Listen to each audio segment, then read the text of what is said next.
والصلاۃ والسلام علی رسول اللہ وبعد۔ نمازوں کے تعلق سے ایک بخاری مسلم کی حدیث دیکھیں۔ اللہ کے نبی علیہ السلام نے ارشاد فرمایا، لو يعلم الناس ما في النداء والصف الاول ثم لم يجدوا الا ان يستهموا عليه لاستهموا۔ اگر لوگوں کو پتہ چل جائے کہ اذان میں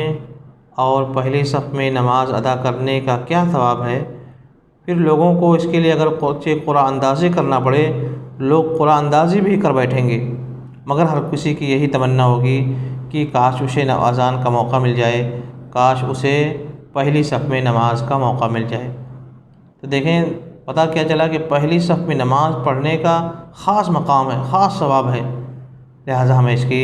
فکر رکھنی چاہیے اور ہمیشہ یہ کوشش ہونی چاہیے کہ ہم نماز پہلی صف میں ادا کریں۔ دیکھیں کہ اگر پتہ چل جائے بندے کو تو اس کے لیے وہ نمبر نکالنے کے لیے، قرآن اندازی کرنے کے لیے تیار ہو جائے گا، مگر کسی کو اپنے سامنے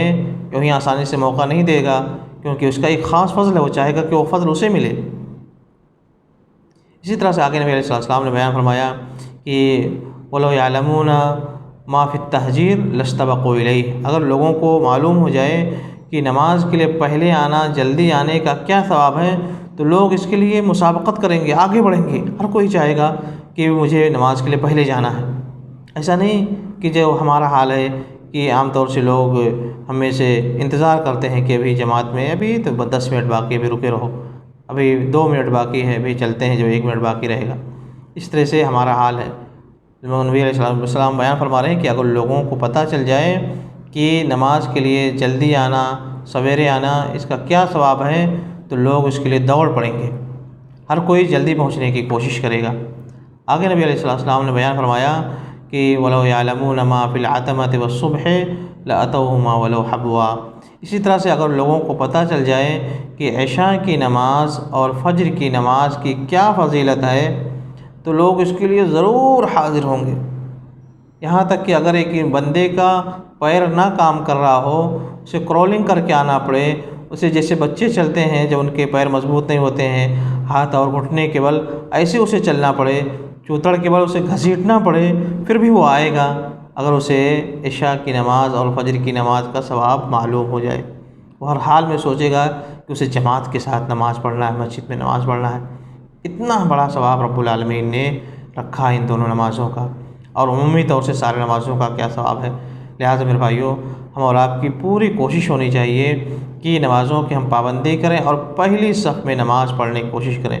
اذان ہو یا اذان نہ سنیں، ہم نماز کا وقت ہوتے ہی مسجد میں پہنچنے کی پوری کوشش کریں، جلدی آنے کی، سویرے آنے کی کوشش کریں، اقامت کا انتظار نہ کریں کہ اقامت کا جب وقت ہوگا تب ہم جائیں گے۔ یہ ایک محرومی ہے، کیونکہ جب اذان ہوتی ہے اس کے بعد سے لے کر کے اقامت تک کا جو وقت ہوتا ہے، ایک خاص وقت ہوتا ہے، دعا کی قبولیت کا وقت ہوتا ہے۔ اسی طرح سے بندہ جب پہلے آ جاتا ہے تو بہت سارے فضائل اس کے لیے اور بھی سمٹ جاتے ہیں، وہ قرآن کی کچھ تلاوت بھی کر سکتا ہے، دعائیں کر سکتا ہے، اور صحیح بخاری کی دوسری حدیث کہ لا یزال احدکم فی صلاۃ منتظر الصلاۃ، بندہ جب تک نماز کا انتظار کرتا رہتا ہے اس کا نماز میں ہی شمار کیا جاتا ہے، گویا وہ نماز ہی پڑھ رہا ہے،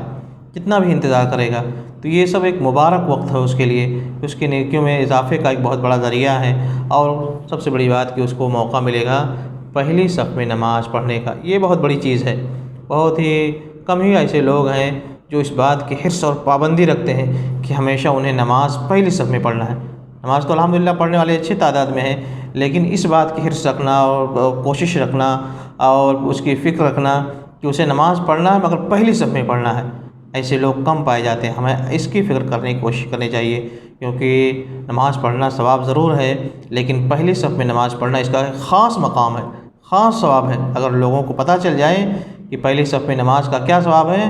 تو ہر کوئی یہی چاہے گا کہ اسے پہلی صف میں نماز پڑھنا ہے، کسی کو دوسرے کو موقع اپنے سامنے نہیں دے گا، یہاں تک کہ اگر وہ اسے قرآن اندازی بھی کرنا پڑے تو کہے گا نمبر نکالو، قرآن اندازی کرو، کون کس کا نمبر آتا ہے وہی آگے بڑھے گا، وہی پہلی صف میں نماز پڑھے گا، اگر 2 لوگ برابر میں پہنچ جائیں تو اس طرح سے